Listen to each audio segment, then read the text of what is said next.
Gamers, how's it going? It seems that Konami has confirmed the second pack for March, and this one's interesting. Now, it's not completely clear yet. We're not sure, but it seems like the leaks might have been a little bit wrong, or at least wrong on the timing of things. But you know, it's not a huge deal. Supposedly, we were supposed to get Centurion in this pack, like the Centurion support, and it seems like they're not announcing it here. So I guess we'll just have to wait and see. Maybe it's just a surprise that they're like, you know, they want to like, oh my god, wow, what? We have Centurion in here. Obviously, surprise ruined because it always is. But yeah, it seems like we might not even get Centurion support or Memento support in this second March pack. We're not sure yet. What they have confirmed is we're getting the Goblin Biker support, we're getting the Red Eyes or Metal Morph support, and we're getting the Performage support, as well as these two Dominus cards. So we're just going to talk about this stuff very generally. I'm not going to go super crazy in depth. If you want to go in depth, just make sure to tune in to my streams up until the pack releases. We're going to be testing out all these new strategies and new possibilities that we get with the new support.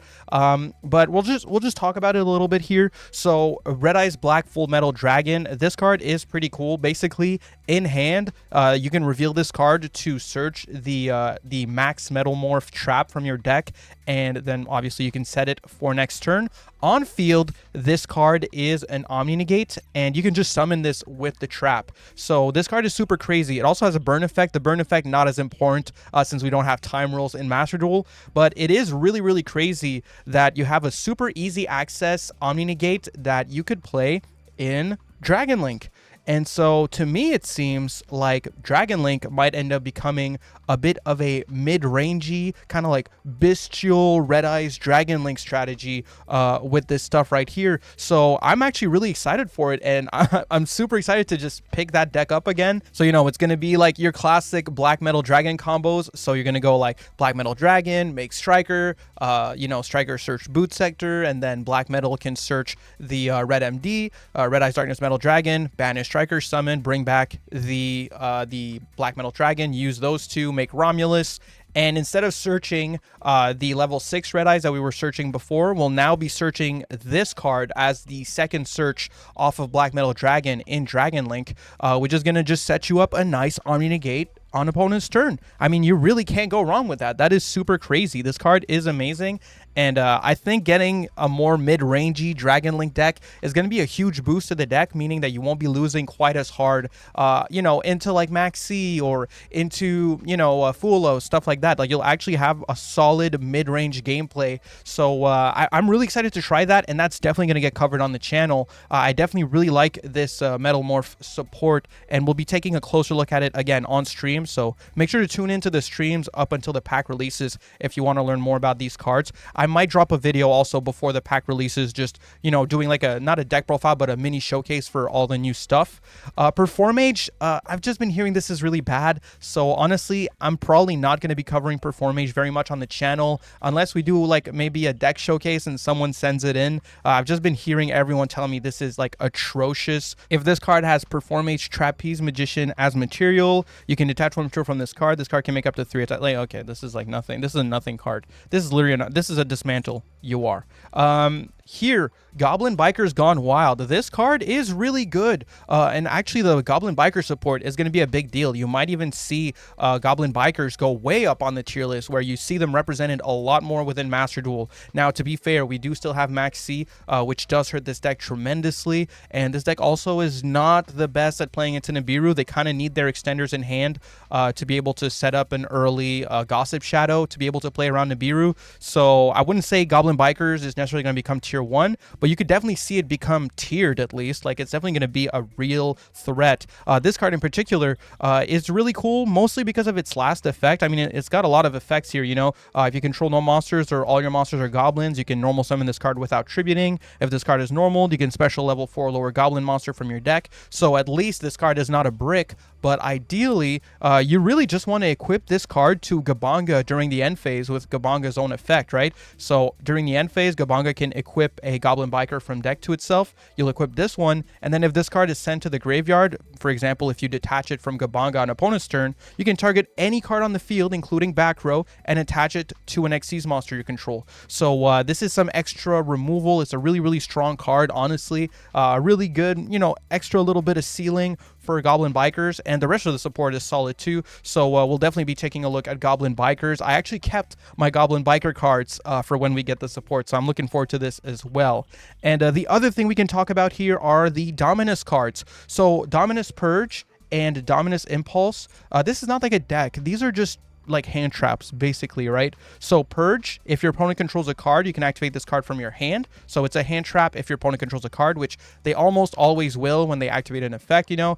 For example, this one is when a card is activated that includes an effect that adds a card from deck to hand. You can negate that effect. Then if you have a trap in your grave, destroy that card.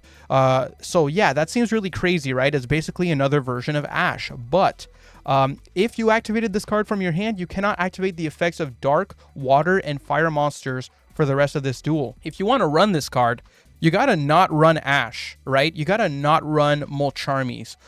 You can't run Dark Engines. So there's not that many decks that would play this card, in my opinion. I've seen some people say you could play it in Blue Eyes, but why not just play Ash Blossom? I'm not really sure that this is better than just running Ash Blossom in Blue Eyes, so I really don't see the point. In fact, if they don't control a card and they go like Max C, you can't even negate Max C with this because they need to control a card for you to be able to actually use it from the hand. So yeah, I don't really believe in this card. Impulse, if your opponent controls a card, you can activate this from your hand, similar to the other one.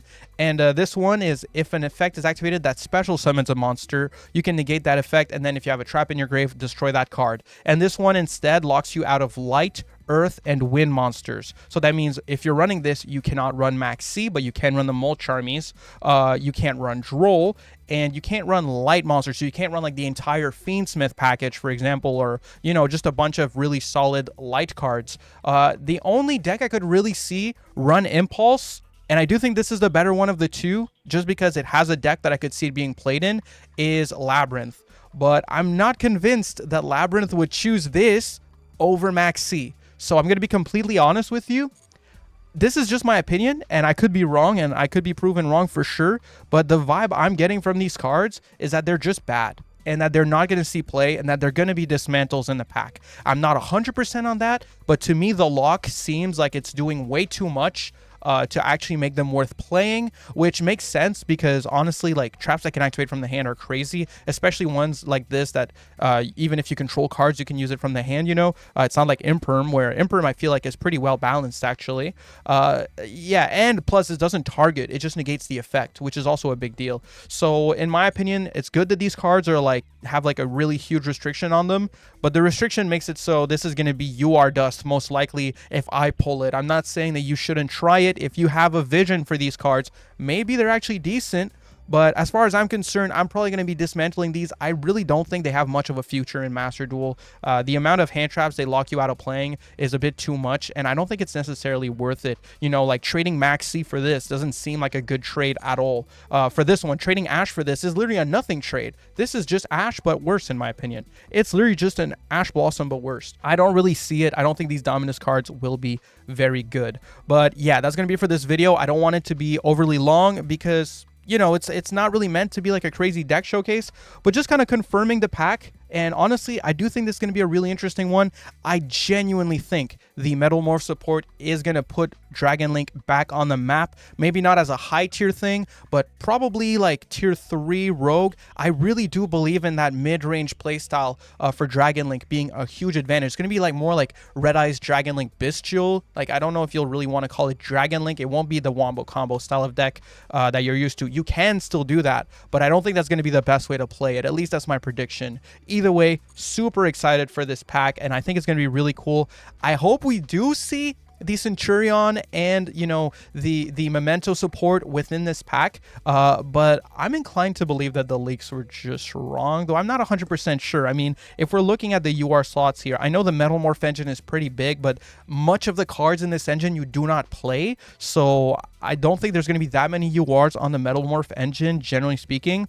Performage, they're bringing back Plush Fire to 3 because they eroded the card and like made it hard once per turn, basically. So I could see that being reprinted within the set, so that could be one of the URs, and then you'll have like this as the other UR. I don't think they'll be giving it too many URs because the deck, from what I hear, is really bad. Goblin Bikers, maybe Gone Wild will be UR, but then other than that, I'm not sure what they would make UR. So I feel like they do have a good amount of slots where they actually could still put in the Memento support and the Centurion support, but, you know, like, that's still asking a lot out of one selection pack. I'd love to be surprised. I'd love to be wrong, but I'm not really expecting them to include all that in one pack. I'm not saying they won't. Like, maybe the leaks weren't completely wrong, but maybe had the dates messed up a little bit. Like, maybe the Memento and Centurion stuff is going to be on the early April pack versus this second March pack that we're getting. Either way, though, I think it's going to be a nice update. It's going to be a lot of fun to talk about all these cards, and I'm looking forward to it for sure. It's really nice to see some Blue Eye support, and then right after, see some Red Eye support. This is my favorite dragon in the game. I actually like Red Eyes more than Blue Eyes, even though I like both of them quite a bit. So I can't wait to be playing Red Eyes Dragon Link Bestial. But that's enough yapping from me. I'll see you guys in the next video. Okay, see ya.